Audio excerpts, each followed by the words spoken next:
وزیر اعلیٰ سندھ کی زیر صدارت وین ایمرجنسی سے متعلق اجلاس، کور کمانڈر کراچی کی سندھ حکومت کے ساتھ کام کرنے کی پیشکش۔ لیفٹیننٹ جنرل ہمایوں عزیز کہتے ہیں سیوریج سسٹم کو جدید سسٹم سے کھولنا ہوگا، FWO بھی سندھ حکومت کے ساتھ کام کر سکتی ہے۔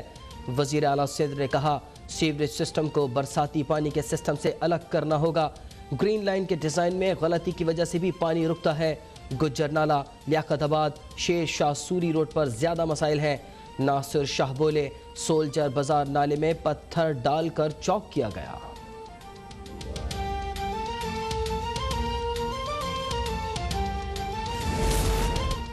کورونا وبا کے دوران منفی سیاست کرنے والوں کو منہ کی کھانا پڑی۔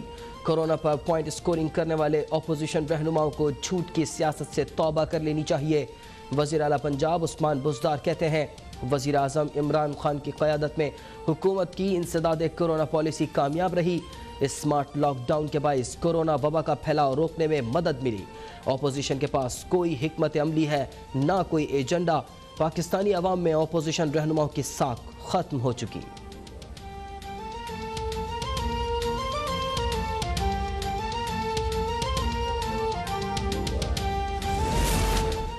سینٹ سے 2 پر اعظم اور ان کی ٹیم مبارکباد کی مستحق ہے۔ فیاض چوہان کہتے ہیں قانون سازی سے پاکستان کا FATF کی گرے لسٹ سے نکلنے کی ڈیڈ لائن تک جلد پہنچنا ممکن ہو سکے گا۔ دہشت گردوں کی مالی معاونت روکنے سے متعلق قانون سازی پاکستان کی بین الاقوامی امن کے لیے کوششوں کی مثال ہے۔ اس سارے منظرنامے سے مولانا فضل الرحمان اور غیر متحدہ اپوزیشن کو عقل آ جانی چاہیے۔ مولانا کی شہباز شریف اور بلاول زرداری کو ملانے کی ساری جدوجہد پر پہلے ہی پانی پھر چکا ہے۔ شہباز اور بلاول کی مشترکہ پریس کانفرنس کے آخری 2 منٹ نے ان کے اتحاد کا پول کھول دیا۔ سعودی عرب، مشرق وسطی، امریکہ، یورپ، روس، افریقہ، سنگاپور، ملائیشیا اور انڈونیشیا میں آج عید منائی جا رہی ہے۔ کورونا وائرس کے باعث احتیاطی تدابیر پر سختی سے عمل درآمد۔ مسجد الحرام اور مسجد نبوی صلی اللہ علیہ وسلم میں نماز عید کے اجتماعات، امت مسلمہ کی سربلندی اور خوشحالی کے لیے خصوصی دعائیں۔ ترکی کی آیا صوفیہ میں 86 برس بعد نماز ادا کی گئی۔ مسجد الاقصی میں بڑی تعداد میں فلسطینی سر بسجود۔ چارسدہ، خیبر، محمد اورکزئی، باجوڑ اور وزیرستان میں آج عید الاضحیٰ منائی گئی۔ عید کی نماز کے بعد عوام نے سنت ابراہیمی ادا کرتے ہوئے قربانی کا فریضہ انجام دیا۔ پشاور سے ملحقہ اقوام عید قربہ میں صرف 1 دن باقی رہ گیا۔ ملک بھر کی مویشی منڈیوں میں جوڑ توڑ عروج پر، خریداروں کی من پسند جانور منمانی قیمت پر خریدنے کی کوششیں، بیوپاری بھی زیادہ سے زیادہ منافع ایٹھنے کو تیار۔ گلی محلوں میں بھی ہر طرف قربانی کے جانوروں کی بہار، بچے اور بڑے جانور کو کھلانے پلانے میں مصروف۔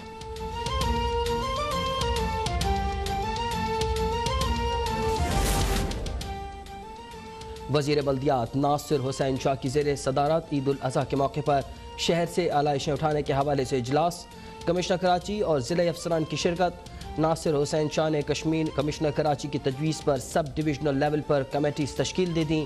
کمیٹیاں علائشیں اٹھانے اور ٹھکانے لگانے کی ذمہ دار ہوں گی۔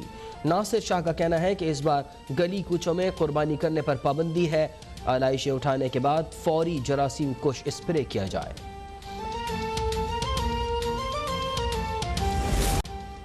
عید قربہ سے پہلے ناجائز منافع خور سرگرم، سبزیوں اور دیگر ضروریات زندگی کی اشیاء مہنگی ہو گئی۔ ٹماٹر 100 سے 120 روپے کلو میں فروخت۔ ادرک، لہسن، آلو، پیاز، دھنیا، پودینہ، ہری مرچ کی قیمتوں میں بھی اضافہ۔ پشاور میں 20 کلو آٹے کا تھیلا 1400 روپے کا ہو گیا۔ متعلقہ ادارے منافع خوروں کو لگام ڈالنے میں ناکام۔ ادارہ شماریات کے مطابق ایک ہفتے میں مہنگائی کی شرح 0.31% بڑھ گئی۔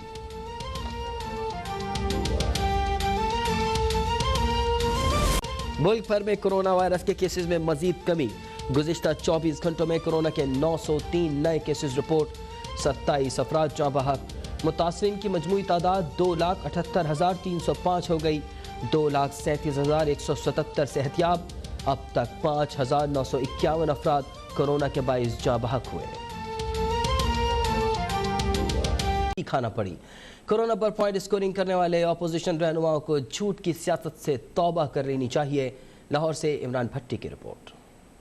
وزیر اعلیٰ پنجاب سردار عثمان بزدار کا کرونا وائرس کے حوالے سے کہنا ہے کہ وزیر اعظم عمران خان کی قیادت میں حکومت کی انسداد کرونا پالیسی کامیاب رہی۔ سمارٹ لاک ڈاؤن کے بعد کرونا وبا کا پھیلاؤ روکنے میں مدد ملی، جبکہ عالمی سطح پر بھی وزیر اعظم عمران خان کی انسداد کرونا ویژن کو سراہا جا رہا ہے۔ اپوزیشن کو تنقید کا نشانہ بناتے ہوئے عثمان بزدار نے کہا کہ اپوزیشن کے پاس کوئی حکمت عملی ہے نہ ہی ایجنڈا۔ پاکستانی عوام میں اپوزیشن رہنماؤں کی ساکھ ختم ہو چکی ہے، جبکہ بلند و بانگ دعوے کرنے والے اپوزیشن رہنماؤں نے عملی طور پر کچھ نہیں کیا۔ انہوں نے کہا کہ اپوزیشن جماعتیں خود بھی تنہا ہو چکی اور عوام کو بھی تنہا چھوڑ چکی ہیں۔ کرونا پر پوائنٹ سکورنگ کرنے والے اپوزیشن رہنماؤں کو جھوٹ کی سیاست سے توبہ کر لینی چاہیے۔ وزیر اعلیٰ پنجاب کا کہنا تھا کہ وزیر اعظم عمران خان کی قیادت میں حکومت نے بر وقت اور دور اندیش فیصلے کیے، جبکہ اپوزیشن رہنماؤں نے کرونا کے باوجود قومی اتحاد اور یکجہتی کو نقصان پہنچانے کی کوشش کی۔ عمران بھٹی، لاہور، اب تک۔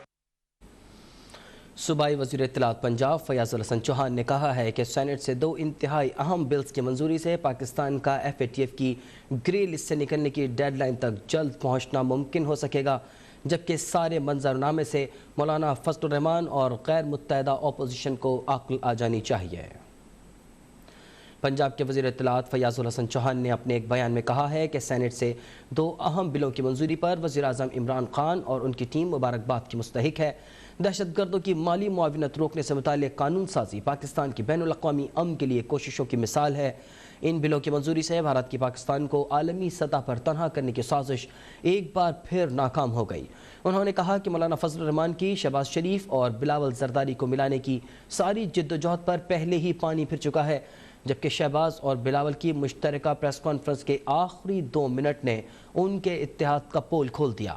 دونوں رہنماؤں کی ایک دوسرے پر ذمہ داری ڈالنے کی ناکام کوشش ساری پاکستانی عوام نے دیکھی۔ فیاض الحسن چوہان کا کہنا تھا کہ مولانا فضل الرحمان بھی عید کے بعد اپوزیشن جماعتوں سے مل کر ایک بار پھر تحریک چلانے کا چسکا پورا کر لیں۔ اس نام نہاد تحریک کا حشر بھی سابقہ تحریکوں سے مختلف نہیں ہوگا۔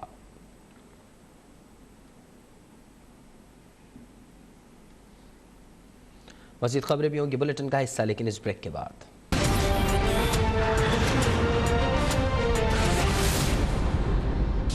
Come back. مسلم لیگ نون کے رہنما احسن اقبال اس وقت پریس کانفرنس کر رہے ہیں۔ عمران احمد نیازی صاحب، میں آپ سے سوال کرنا چاہتا ہوں کہ آپ سے NRO مانگ کون رہا ہے؟ کس نے آپ سے NRO مانگا ہے؟ ہم نے جیلیں کاٹی ہیں، جیلوں کے لیے تیار ہیں، لیکن آپ سے NRO نہیں مانگا۔ ہم اپنے اصولوں پر کھڑے رہیں گے، آپ کی ناکامیوں کو لوگوں کے سامنے بیان کرتے رہیں گے، اس ملک میں آئین اور جمہوریت کی جنگ لڑتے رہیں گے۔ جیلیں ہمیں ڈرا نہیں سکتی۔ ہم نے NRO نہیں مانگا، ہم آپ سے NRO نہیں مانگتے، لیکن خدا کے لیے پاکستان کے غریبوں کو NRO دے دو، پاکستان کے مزدوروں کو NRO دے دو، پاکستان کے کسانوں کو NRO دے دو، پاکستان کے تاجروں کو NRO دے دو، پاکستان کے نوجوانوں کو NRO دے دو جن کا مستقبل گل کر دیا ہے، پاکستان کی ان خاتون خانہ کو NRO دے دو کہ جن سے بجٹ نہیں چل رہا، وہ سبزی گوشت پھل لانے کی سکت نہیں رکھتی، پاکستان کے کاروبار کو NRO دے دو کہ وہ بجلی اور گیس کے بل ادا کر سکیں۔ ہم اپنے لیے NRO نہیں مانگتے، ہم پاکستانی قوم کے لیے NRO مانگتے ہیں، ان کو جینے کا حق دے دو۔ پچھلے 2 سالوں میں جتنے پاکستان کے اندر کاروبار بند ہوئے ہیں، دنیا کا ہائیسٹ ریٹ ہے۔ دنیا کے کسی ملک میں 2 سالوں میں اتنے کاروبار نہیں بند ہوئے جتنے پاکستان میں عمران نیازی کی حکومت میں ہو گئے ہیں۔ تو بھائی، ہمیں آپ سے کوئی سہولت نہیں چاہیے، پاکستان کے عوام کو سہولت دو، ان کو جینے کا حق دو، پاکستان کی معیشت کو تباہ نہ کرو، چونکہ آج دنیا میں جس ملک کی معیشت تباہ ہو جاتی ہے اس کا دفاع بھی ختم ہو جاتا ہے۔ بل کلنٹن نے صدر بش کو کہا تھا انتخابی مہم میں، "It is the economy, stupid." میں خان صاحب کو کہنا چاہتا ہوں، "It is the economy, Mr. Niazi." which you have destroyed. Pakistan کی معیشت کی تباہی پر آپ این آر او کی تسبیح پڑھ کے پردہ نہیں ڈال سکتے. آج آپ کی وجہ سے پاکستان کے دفاع کو خطرہ ہے. بھارت ہمارا دشمن نیا ساز و سامان خرید رہا ہے, نئے جہاز, نئی جنریشن کے جہاز خرید رہا ہے, نئے میزائل سسٹم ایکوائر کر رہا ہے, اور ہمارے پاس اب دفاع میں اپنے جاری اخراجات پورے کرنے کے لیے پیسے نہیں بجٹ میں کہ ہم وہ پورے کر سکیں. اس لیے کہ آج بھی پاکستان کا ٹیکس وہیں کھڑا ہے جہاں 2 سال پہلے تھا. 2 سالوں میں کوئی ٹیکس ریونیو میں گروتھ نہیں ہو سکی. ہم نے تو ٹیکس کو ڈبل کر کے دکھایا تھا. 2000 ارب سے 4000 ارب پہ ٹیکس لے کر گئے. اس کی وجہ سے پاکستان کی تاریخ کا سب سے بڑا ڈیفنس بجٹ اور پاکستان کی تاریخ کا سب سے بڑا ڈیولپمنٹ بجٹ ہم نے خرچ کر کے دکھایا. ہم نے 5 سالوں میں 3200 ارب روپے سے ترقیاتی منصوبے مکمل کیے, جن سے ملک کو کنیکٹیوٹی ریولوشن کے اوپر لے آئے, جس سے ملک کو ترقی کی نئی سطح پر لے آئے. آج یہ کہتے ہیں ہمیں بیمار معیشت ملی تھی. پاکستان کے اندر سڑکوں پر, گلیوں میں, محلوں میں, گاؤں میں, کارخانوں میں کسی سے جا کے پوچھ لیں کہ کیا 2 سال پہلے کا پاکستان بہتر تھا یا خان صاحب کا نیا پاکستان بہتر ہے. آج ہر شخص, businessman, investor, trader, labour, engineer, doctor, teacher, ہر بندہ یہ بتائے گا کہ 2 سال پہلے امید تھی, آج نا امیدی اور مایوسی ہے. آپ نے قوم سے جینے کا حق چھین لیا ہے. آج پاکستان سے پیسہ ہی نہیں بھاگ رہا, پاکستان سے ٹیلنٹ بھی بھاگ رہا ہے.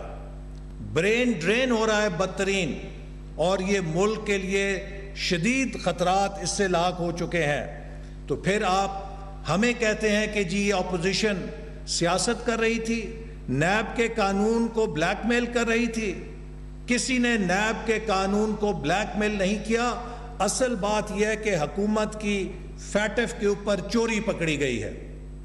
ہم نے حکومت کی چوری پکڑی ہے جو یہ فیٹف کے نام پہ کر رہے تھے. اور آج میں آپ کو یہ بتانا چاہتا ہوں کہ یہ وہ قانون جو یہ حکومت پاس کر رہی تھی, جس کو ڈیفینڈ نہیں کر سکی, جو کہ بھارت میں مقبوضہ کشمیر کے قانون سے بھی کالا قانون پورے پاکستان پہ نافذ ہونے جا رہا تھا, جس میں اکنامک ٹیررزم کے حوالے سے ہر بزنس مین, ہر تاجر, ہر کاروباری بندہ معاشی دہشت گرد بن کے دنیا بھر کے اس کے ویزے کینسل ہو جاتے.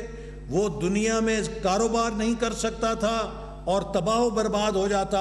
حکومت ایک ایسا کالا قانون اس ملک میں مسلط کر رہی تھی, ایک ایسا قانون مسلط کر رہی تھی, کوئی بھی صحافی 6 مہینے کے لیے اندر ہو جاتا اور اس کو بھی دہشت گرد بنا دیا جاتا, اور کوئی بھی مخالف 6 مہینے کے لیے اندر ہو جاتا اور کوئی اس کے پاس قانون اور آئین کی پروٹیکشن نہیں تھی. کس کال کوٹری میں جاتا, کس قلعے میں جاتا, کوئی نہیں جان سکتا تھا کہ 6 مہینے کے لیے حکومت کا مخالف مسنگ پرسن ہو گیا ہے. قانونی طور پر یہ قانون تھا جو حکومت لے کر آئی تھی, اور یہ وہ چوری ہے جو ہم نے پکڑی ہے, اور اس کی انہیں مرچیں لگی ہوئی ہیں کہ ان کی چوری پکڑی گئی. اور فیٹف کا نام لے کر رہے تھے. ہم انہیں چھوڑیں گے نہیں. ہم ان کی اس چوری کو بین الاقوامی برادری کے سامنے پیش کریں گے. ہم پوچھیں گے جا کے امریکہ سے, ہم پوچھیں گے یورپین یونین کے ممالک سے جو بنیادی حقوق کا نام لیتے ہیں کہ کیا آپ نے حکومت کو ایسا کالا قانون بنانے کی کوئی تجویز دی تھی, اور اگر نہیں دی تھی تو کم از کم آپ حکومت سے یہ سوال ضرور پوچھیں کہ آپ کا نام لے کر یہ پاکستان کے 22 کروڑ عوام کو اندھیروں میں کالے قانون کی رسی میں جکڑنے کا منصوبہ کیوں بنا رہی تھی. اس چوری کے پکڑے جانے کے اوپر حکومت کو تکلیف ہے. اور اب جو دوسری چوری کرنے جا رہی ہے، حکومت کا ہر قانون نواز شریف صاحب کو سامنے رکھ کے بنایا جاتا ہے. حکومت کا ہر قانون اسحاق ڈار صاحب کو سامنے رکھ کے بنایا جاتا ہے. حکومت کا ہر قانون سیاسی مخالفوں کو سامنے رکھ کے بنایا جاتا ہے، بھلے اس کے پیچھے ملک کا کوئی نقصان ہو جائے. اب جو میوچول لیگل اسسٹنس کا قانون بنانے جا رہے ہیں، ان کا مقصد اپنے سیاسی دشمنوں کو تنگ کرنا ہے. لیکن اس قانون کے بننے سے کل کو دنیا